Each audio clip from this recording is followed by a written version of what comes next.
Again, I just want to reiterate the apologies for the few minutes delay. That is entirely on me. I had a metro nightmare this morning. My watch suggested I was out for a morning walk. I was in fact sprinting to get here, hence the perspiration on my brow. Anyway, welcome to this morning's session on fundraising in deep tech. I'm Tom Nugent, the newsletter editor at Sifted, the FT-backed publication covering European tech, startups, and VC. I'm delighted to be joined by Fatou Diagne, the co-founder and managing partner at Bootstrap Europe, a venture debt provider. This is wrong. I'm not OECD. I wish. Managing OCDE? Yes. You are, in fact, the co-founder and managing partner of Bootstrap Europe, a venture debt provider here on the continent. On my right here as well, Scott Stanford, co-founder and partner at ACME Capital, an early-stage VC investing in... I am kind of OCD, ADD. So. And on the end, Xavier Gury, founding partner of early-stage VC Wind here in Paris. Are you also OCD? No, that's all good. So yeah, I also want to say there was a QR code on the screen before. So please, as we talk, and you have any questions for an individual panelist or something you want to throw out to the group, please do send them in, and I will pick those up at the end. I'm hoping to leave about 15 minutes for that at the end. As to what we're going to be talking about, we're going to be jumping into sort of how, as an early-stage deep tech founder, you go about choosing the right sort of funding for your company, do a bit of anatomy on due diligence and what investors want from you as well. Then a little bit of a conversation around the sort of differences between pitching US and European VCs. So to kick us off, Xavier, I'm going to come to you at the end there. Choosing the right funding. As a deep tech founder, where do you start with this? How do you even begin to approach sort of knowing what sort of funding to go after, equity, debt, grant funding? Where do you start? Well, my feeling about that and what I've seen so far is that as a deep tech startup, with a lot of R&D work ahead, it's almost impossible to bootstrap your startup. So, and at the same time, it's still a reality that the money available, the pool of VC money available for deep tech is still smaller compared to traditional VC space like consumer tech or SaaS. So my recommendations to deep tech funders will be to pursue any kind of funding they can get, any option of funding they can get. So you listed some of them.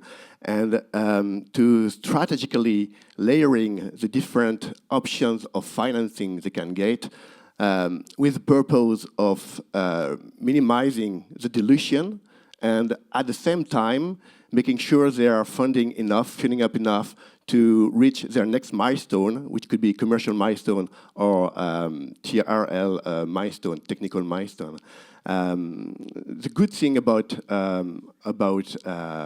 deep tech, because there's a silver lining in being in the deep tech space, is you can get access to a lot of soft funding, a lot of public funding, especially if your startup is on a strategic topic. Let's say, for example, SMR, nuclear, or computing, quantum computing. Anything that is going to be related to sovereignty is going to give you a big boost as a funder to raise money from this soft funding. So, Scott, raise what you can. When you're approached by deep tech founders, or when you're sort of looking for deals from an equity perspective, what are you looking for? That sort of super early stage. What are the sort of tips you would give to founders? First of all, thank you guys for coming here and not the other presentation, because my partner's speaking at that. If you have any friends over there, text them, tell them to say boo, get up and walk over here, because this is way more interesting. So some of you might have heard me speak yesterday. It was rather doom and gloom about venture capital. I talked about the fourth phase of venture capital and how half the VC firms are going to go away and all kinds of fun, exciting stuff. I think it's true. Obviously, I haven't changed my mind last night. But how does that translate to a founder trying to raise capital? I guess good news and bad news. Within deep tech, I would say good news. There's plenty of seed money. I would call it maybe touristy in a lot of ways, but there's plenty of like seed angel money out there. So you can get off the ground probably easier today than you ever have been able to in the past. Raising that kind of mid-stage venture-y zone is hard, but you could probably get it done if you've got good tech and you're getting good traction. Getting commercial traction is paramount. This is not, unless it's maybe pharma, this is not a kind of just raise it here and then raise it here and raise it here and everything will be great. You got to get commercial traction, and that's where most deep tech dies, because it doesn't get commercial traction. It doesn't figure out the go-to-market, and it runs out of capital while you're waiting for either grants or early contracts. Most people won't fund, the growth guys won't fund bookings. These guys won't fund bookings. Well, maybe a little bit if we put in more equity than venture puts in, but traditional debt, they need trailing EBITDA. You're not gonna have trailing EBITDA as a deep tech startup. So absolutely critical, you pick the right partners that know how to help you raise more money, but you have to know how to raise money. And honestly, when we see an early stage company, of course we look at the tech, of course we look at the TAM, how interesting the market is, et cetera, et cetera. The one thing that is usually the make or break, and it's often a break, is we say this founder is not a commercial animal. They're not a killer. They are not going to be able to raise the capital they will need to survive, and that will be the death nail of this business. It has nothing to do with the tech. It has nothing to do with whether or not we can help with market adoption. That's what we're good at. We're good at throwing doors open and introductions. But if the founder can't sell, that's kind of a non-starter for us. What are the signals that tell you that that's the case? How do you overcome them? Are they selling us? Like we sit, they've got an opportunity. They got 15, 20, 30 minutes to pitch us. And if we're not compelled, you know, one of the biggest risks in our jobs is completing the founder's sentences. If you give us like, if you say, oh, I'm building this, and we go, oh my God, we can do this and this and this and this, and you go, yeah, that's like the worst thing. That's the biggest trap, and we do it all the time. We really try. We catch each other, and we're like, stop, you're completing the sentence. That founder needs to have the vision, needs to tell you everything, and if they're not, you just have to bite your tongue and sit there and then thank them and say, Now, early, super early, that's fine if it's a tech bet, like angel, pre-seed, that's fine if it's a tech bet. But as you start getting more into going to have to raise an A, a B, a C, you got to be a commercial killer. So what's that mean if you're a founder? Either figure out how to be a commercial killer or get one. And it's okay to get one. I mean, look yourself in the mirror and be like, look, I'm a freaking amazing scientist and I built this amazing science, but I don't like selling. So get someone who knows how to sell on the team fast. And that's going to be a make or break for you. Then the capital, much better odds the capital will be there. What do you add to that before we come into sort of the mechanism of venture debt? On the fundraising for deep tech, I'd say that it's true. You need to make sure you have an amazing tech. That's like almost a requirement, and that you get the right team. So having the commercial ones. But on the tech side, just taking one step back, you need to make sure that your tech is almost not too specialized, so that you're going to have to pivot. You're going to have in your go-to-market to understand what are the pain points in your potential customers and how to sell to them. And so your product needs to be almost versatile enough that it can apply to different industries and have such a big market that even if you capture the one of those three, it's worth it for VCs to come in. So the commercial team then has a good play in it. But what we've noticed then once you pass those, let's say Series A stage, is your cap table starts playing up into your strengths when you choose them well. So you have the right VCs, you have the right early stage investors, family offices, or angels. And what we've noticed when we come into companies is that in the deep tech and industry 4.0 space is that often they end up having a CVC that powers them for the commercialization stage. Because it's really hard to sell to certain industries and you want to have experts. So either your founding team has come from that industry and understands really well like who's taking the decision, when are the budgets made, etc. Or your CVC is really there to push you.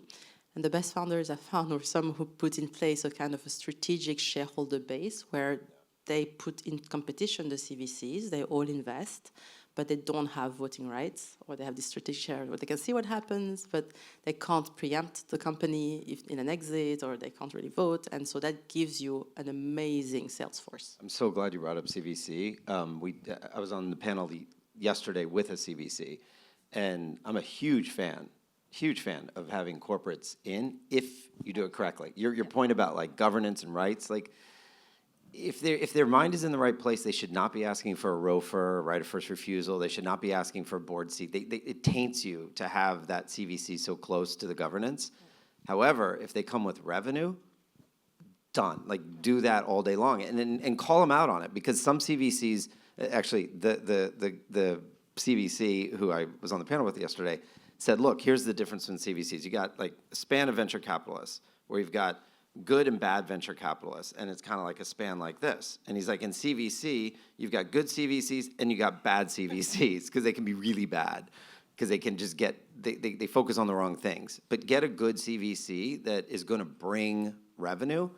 It's a game changer, whether it's through your CVC or through pounding the pavement and getting into the corporates. Corporates are absolutely critical to deep tech success. Absolutely critical. Like at some point we should talk about the Valley of Death.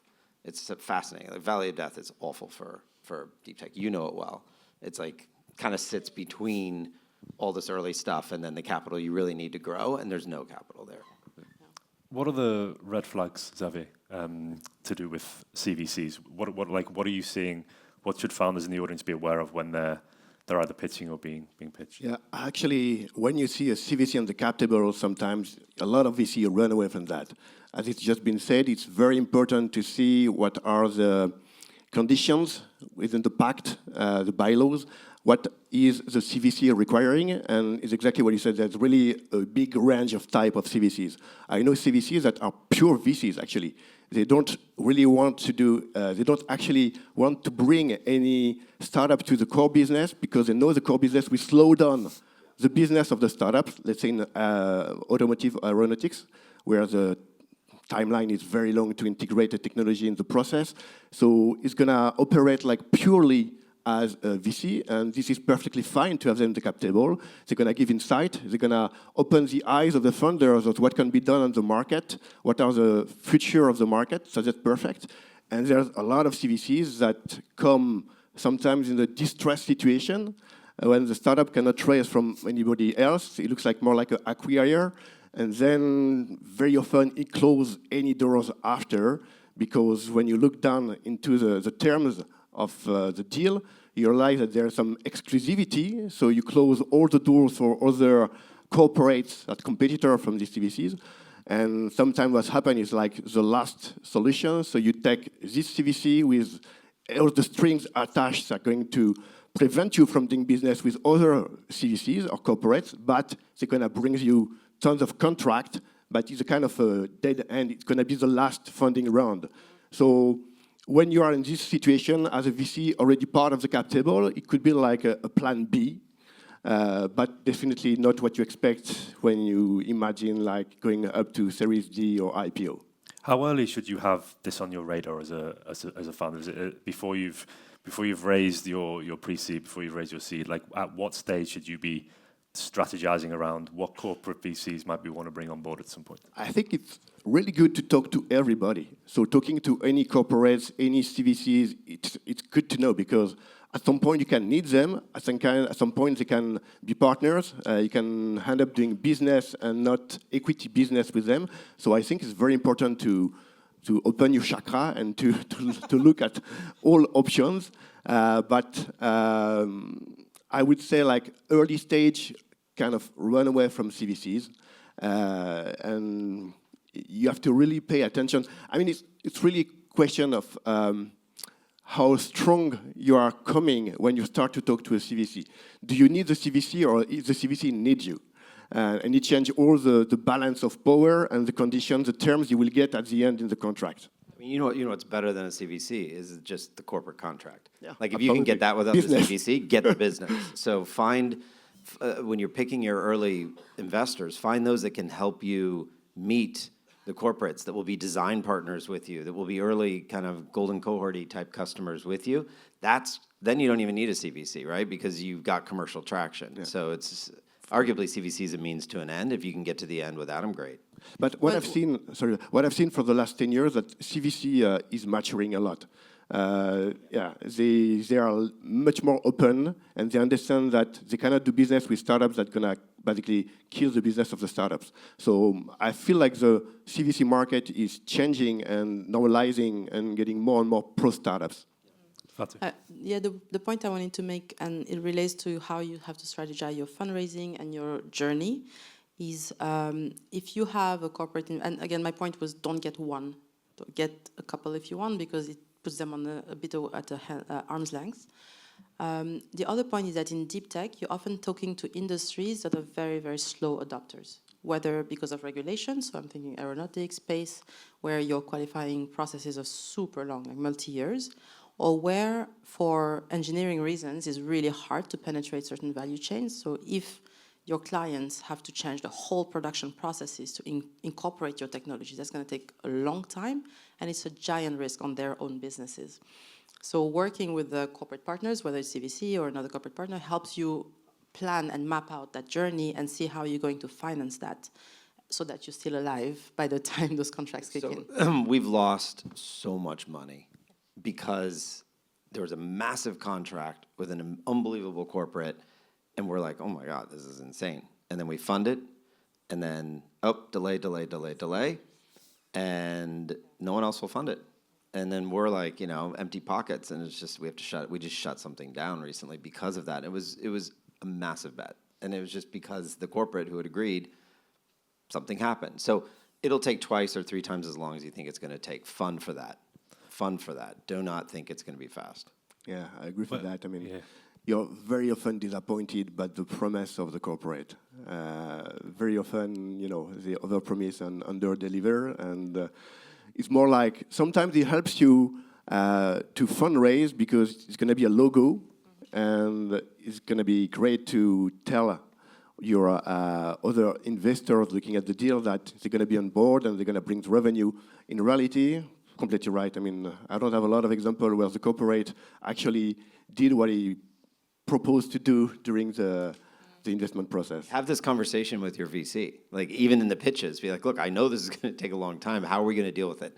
Thank you for the term sheet. How are we going to deal with the fact that, Daimar is going to that they're going to delay by a year? What are we going to do in that case? And see what the VC says. My guess is most won't have a good answer. And I think this in Europe is particularly complicated because I think American corporates tend to adopt new technologies a little bit faster. They're faster to try it, and then if it works really well, embark it on, and if it doesn't work, just stop it. But in Europe, it's much more conservative, and so as a deep tech fundraising, you need to think, where is your market? If you're going to go to the US, maybe the adoption is going to be a little bit faster. If you're going to sell to European companies, then you need to make sure you have someone who helps you do that. So we have a company called Cloud & C in the UK. They do CNC machining. And they got, I think, Autodesk as an investor a couple of years ago. Okay, the guy is a fantastic salesman. I've never seen someone who sells as well as him, whether it's fundraising or commercially. So the company raised tons of money and is still around. But Autodesk really helped them penetrate other corporates.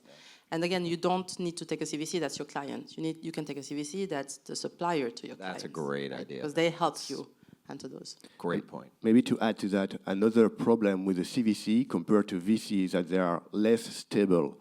For two reasons, the team has no carried, so very often you make the deal with one guy and 2 years later he's not there anymore. And also the strategy and the funding of the CVC usually depend on the mother company behind, and the business go up and down, and at some point the strategy change, and you end up being in their portfolio, but they don't really care about you anymore because the strategy changed. So big difference. So I want to come on to venture. Come back to the topic. No, this is all great. This is all super useful for founders. I think it's excellent. I just want to come back to venture debt because I want to make sure we really get into that with you. Where does venture debt come into this as a mechanism? Yeah, it's a good question when it relates to deep tech, because venture debt actually was born out of a need for deep tech financing, right? If you go back to the early days of Silicon Valley, it was called venture leasing because you had a lot of assets in the semiconductor fabs and in the optical components manufacturing facilities where you had to finance hard assets. Then the wave of asset-light businesses and SaaS came, and so venture debt adapted and started financing that. But we are super happy that we're doing a circle back to real technology. Because that's what makes a difference. And today for Europe to maintain some sovereignty, whether it's technological defense or anything, we need to invest in real technology. So it's a tricky instrument because it's a loan that you have to repay over 3 to 4 years. And so you have to choose your moment. The first question we ask when we see a company looking for venture debt is like, why?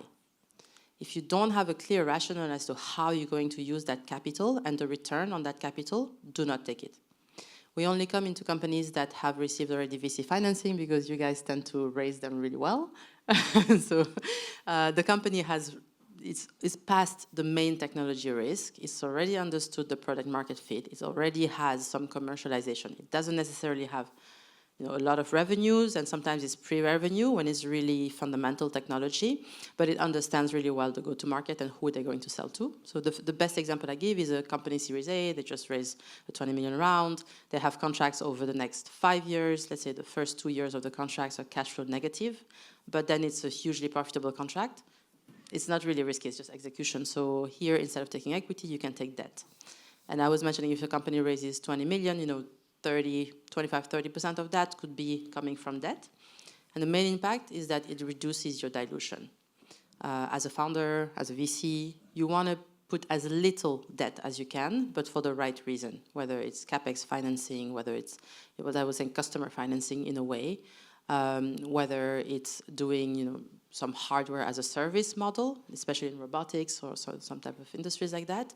Use it very sparingly. Make sure that this €1 of debt that you're going to take is going to return you €5 of revenue, and because of your valuation multiple, that means €50 of valuation. And then make sure you have plan A, B, C, D, so that if things happen, Trump gets elected, you can actually continue servicing the debt and reach that plan B or C. You don't want to lose your company to lenders. Your VCs don't want to lose it. We don't want you to die or fail, because if you do, we can't really afford to lose a company, contrary to VC distribution of returns. We have to make sure all our companies survive, and we will make sure that in your plans you have A, B, C, D to make sure you don't fail. What are the sort of most common mistakes that you see founders make in terms of their approach to taking venture debt? What are the red flags and things that founders in the audience should avoid? Taking venture debt because you can't manage to raise equity. That's number one. So it's a big mistake. It's not replacement to equity. It's just a complement. Coming to see us too late when you have 2-3 months of cash runway, you're not going to get venture debt because you don't have the ability to repay it, and so no one will be able to lend you. Not understanding your financial KPIs and the relationships between them. So whether it's AI or hardware or semiconductors, you really need to understand that economic relationship. And maybe not the financial analysis we do is, so usually we get a business plan, looks great, and we say, okay, where's the real business plan? And then they come out with a real business plan of the founders that shows numbers that are a little bit less optimistic, but those are the ones that you're not going to lose the company, we're not going to lose you, and we can make it through. Debt. I like that. So by background, I built an internet company back in the bubble. I worked at Goldman Sachs for a decade, and then I started venture over like 11, 12 years ago. And I had a fund at Goldman as well. So I've seen it from all angles.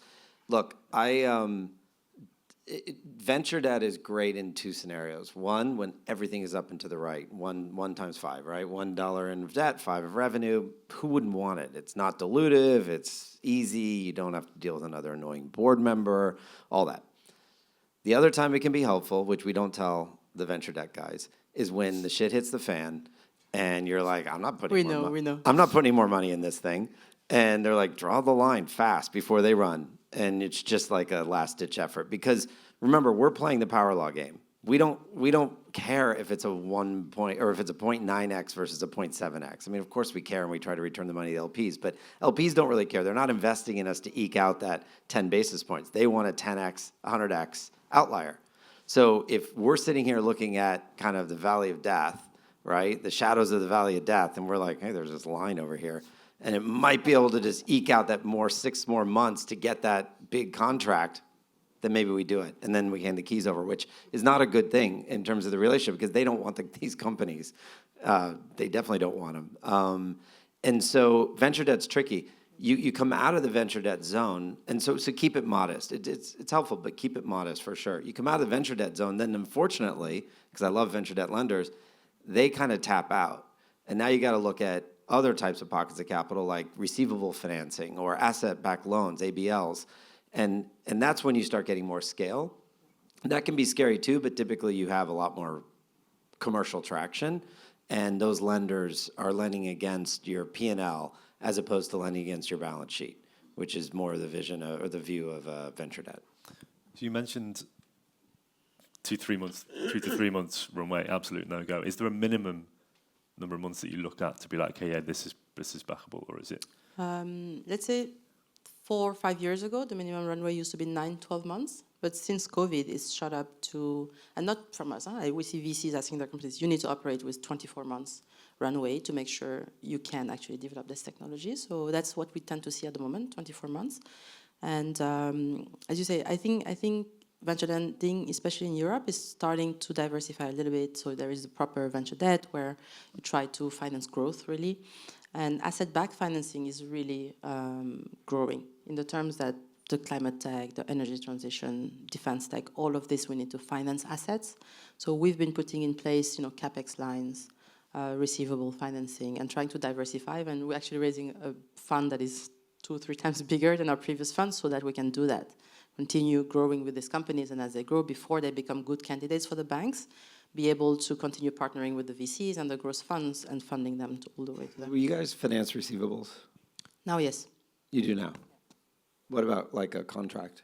Like if I said, Daimar, to pick on them, we've got a $50 million contract. Yeah. Would you finance that? Yeah, that was our first venture loan ever at Bootstrap. So yeah, if you have a great contract and you need to execute on this, we'll work with you to understand it. And I think we're not the biggest fund in Europe, but we're the most experts when it comes to deep tech. But your collateral is the company, not the contract. Both.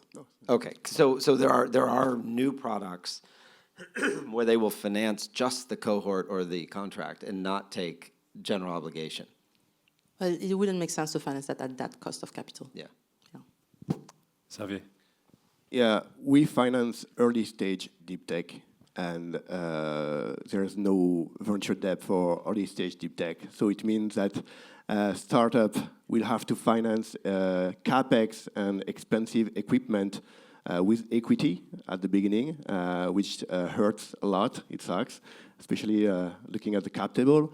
But for the moment, there is no other options, and this is why we are here, VCs, to take a lot of risk and to create a lot of value at the beginning of the years of the startups before infrastructure funds enter.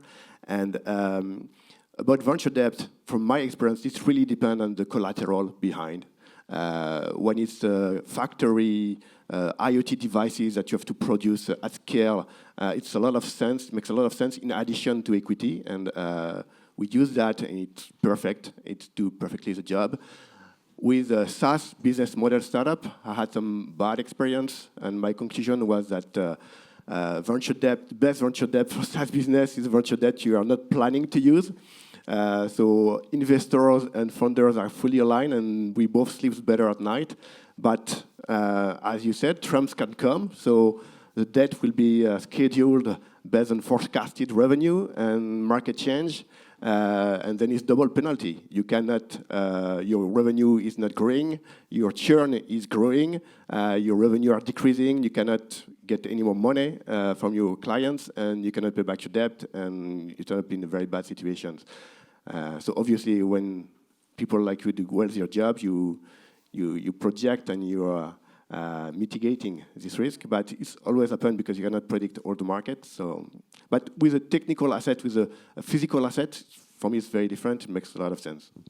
Just one point on this, actually, because we had a small discussion before, is when we lend, we also take warrants that are an equity kicker, and half of our returns come from that equity upside. So we went through the crisis of 2022 with the Russian-Ukraine crisis. We went through COVID.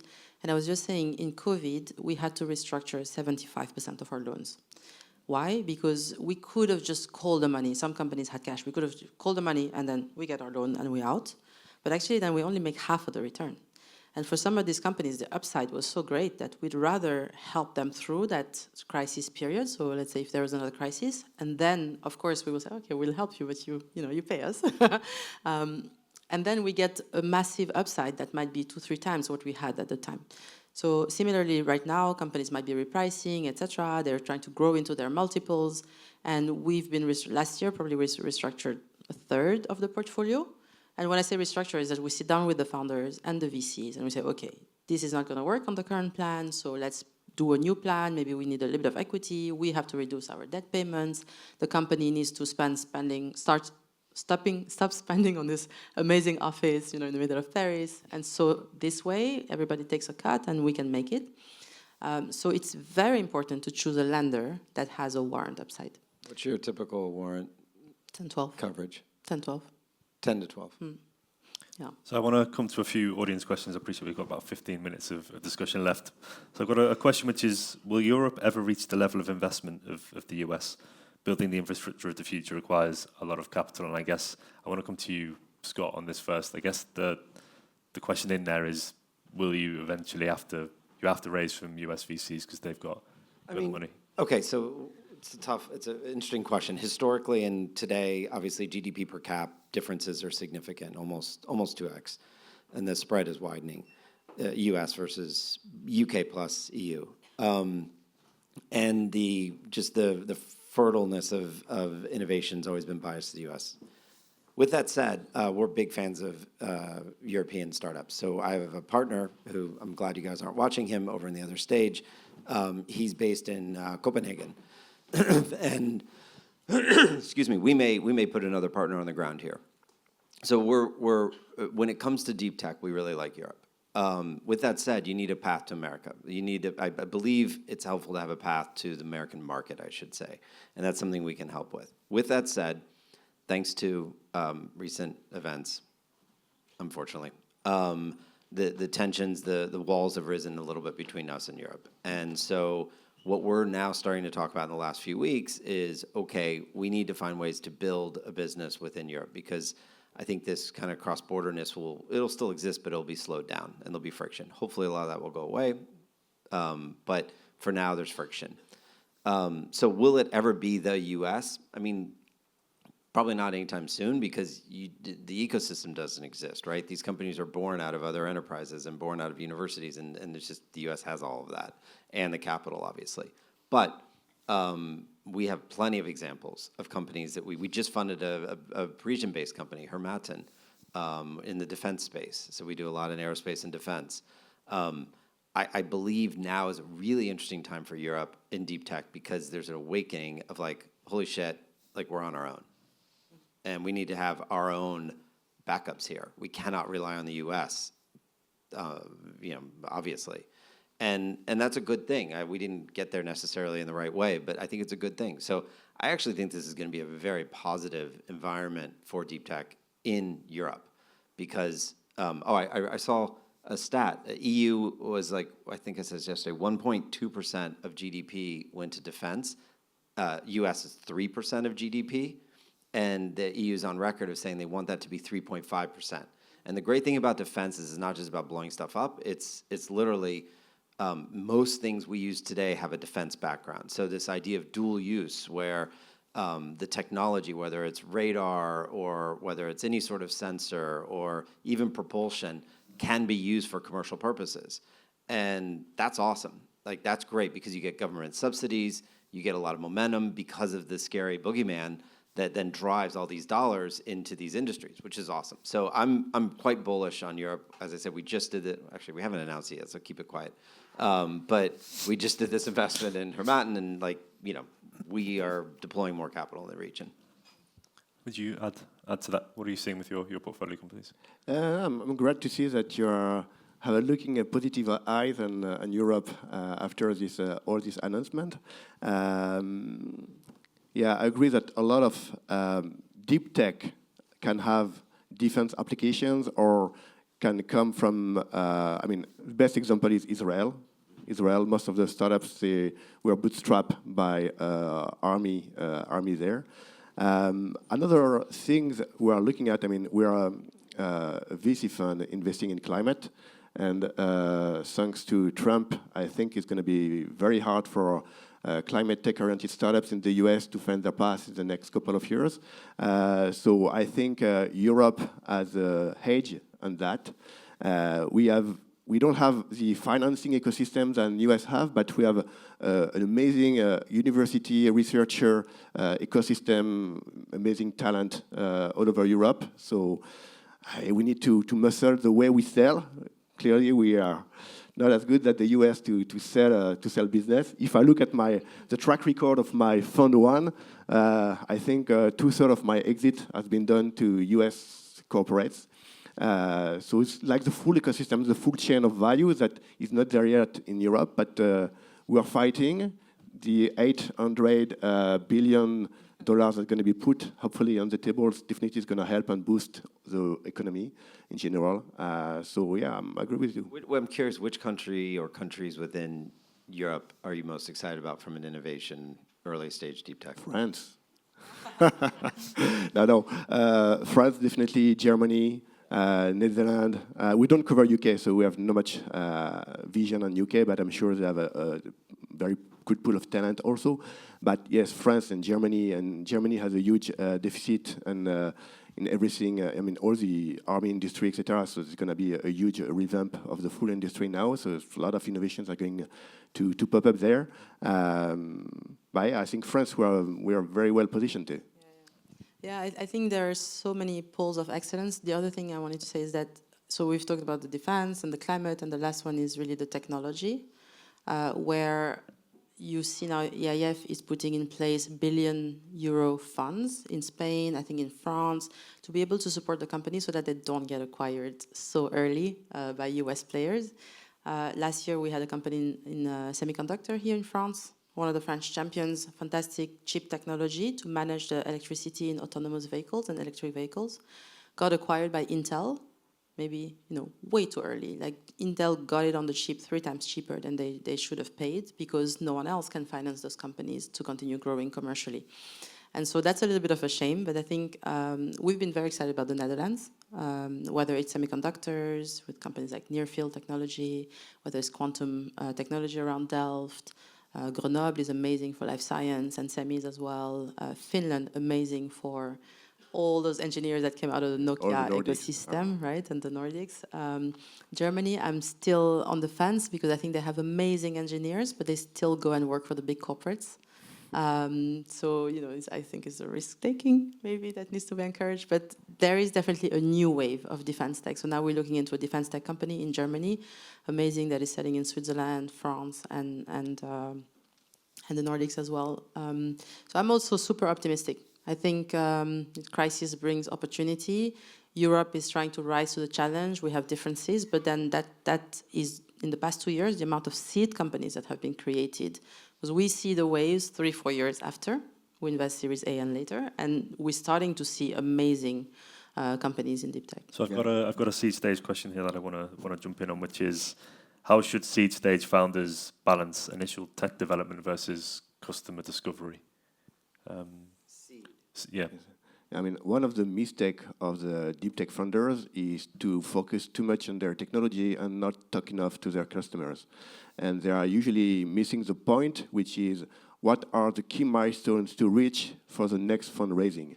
And sometimes they are focusing on getting a higher TRL, which is not going to change the game for the next fundraising. What we're going to want to see is POC, proof of concept, with 3 or 4 different corporates that are going to validate the product market fit of the technology, the value of the technology on the market. And so the ratio should be really focusing on, we see a lot of researchers coming with a problem, coming with a solution without a problem. So they have this amazing technology, but we're still looking for which problem they are solving. And that's an issue. And it's because they're not talking enough. TRL versus IRL. Yeah. They're not talking enough to their possible customers, partners, too much head down.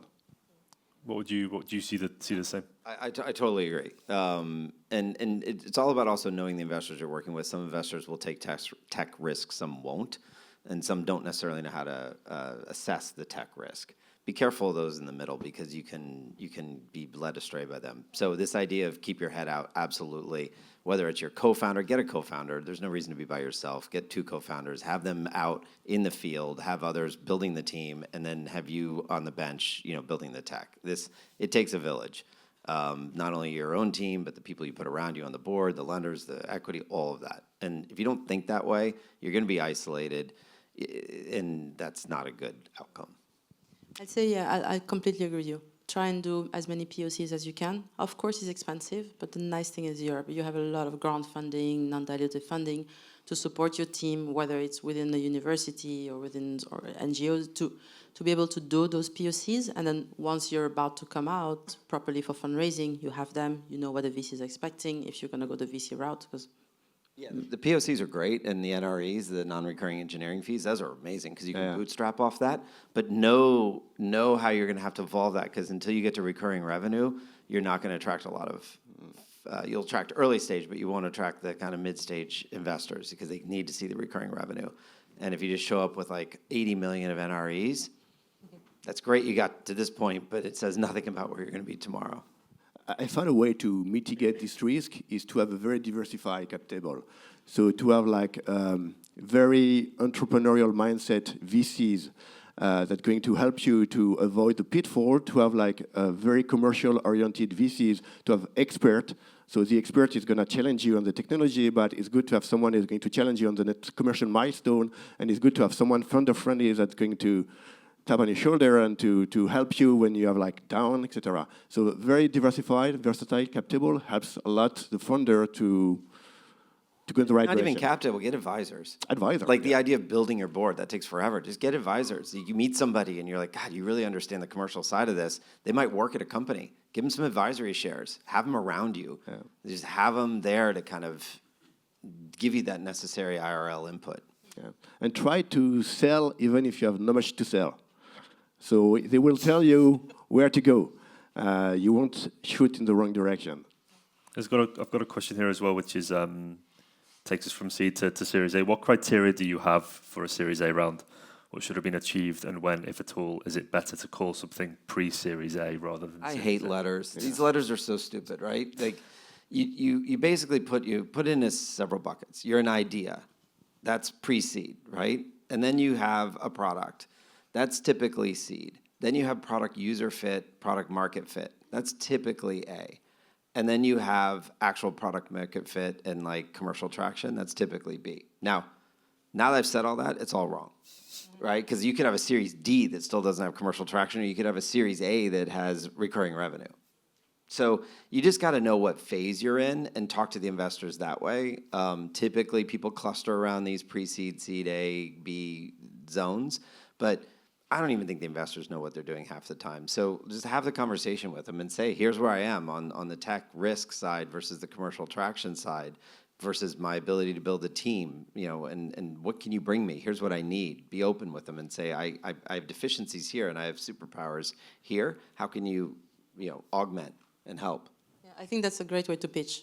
Like, I need this and this and this, because it shows how you're thinking to the investor. It shows you've evaluated the required development milestones and the required funding need. And for them, they feel, taken care of. Like, it de-risks the project a lot. I think it doesn't matter which stage you're talking to, whether it's A, B, C, understand what risk they are considering.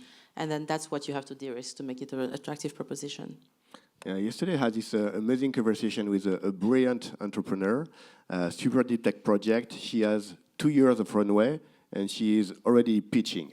And it's perfect because she's a very strong position. She doesn't need you. She doesn't need me. But if I want to come at the valuation she wants, just shoot your valuation. Maybe I will take it. She's the best position to raise money. She can do her cherry picking among the best VCs. So, don't wait to be in a difficulty to start raising. Raise when everything is green, and this is the best way to raise money. And another thing is, like, what I've seen is in deep tech especially, entrepreneurs are always too optimistic about their development time and about market adoption. They believe that the technology is there, the market is going to take it, and it's going to be like that. actually it's always a disruption. So you need to convince the market. You need the market need to adopt your technology. It's always like a very long cycle, and you never raise enough capital. I've never seen any startup reaching Series A with too much cash in bank. So. Number one, can you introduce me to that founder? And then number two, just to end on a really positive note, deep tech is in. Like deep tech, I live in LA, and I was at a VC event, and it was a little painful, but these VCs who have been investing in like cosmetics are like, yeah, we're a deep tech fund. I'm like, what? Are you kidding me? So deep tech's in because consumers out, because e-commerce is problematic, and because AI killed software. Well, what's left? So there's good news here. There's a lot of tourists, but there's a lot of momentum in deep tech. And eventually, and you can talk to the expert here in the front row, Chris, who's an expert in the public markets, eventually the public markets will come around and support that as well. So I feel really good about deep tech and the prospects of deep tech funding. It's going to take twice as long. It's going to be twice as expensive as you think it is. So, plan for the journey accordingly. Pack a snack. Perfect. That draws us to a close. Xavier, Scott, Fatou, thank you ever so much for that. That's really fascinating. Can you join me in a round of applause for our panelists, please? Thank you. Thank you.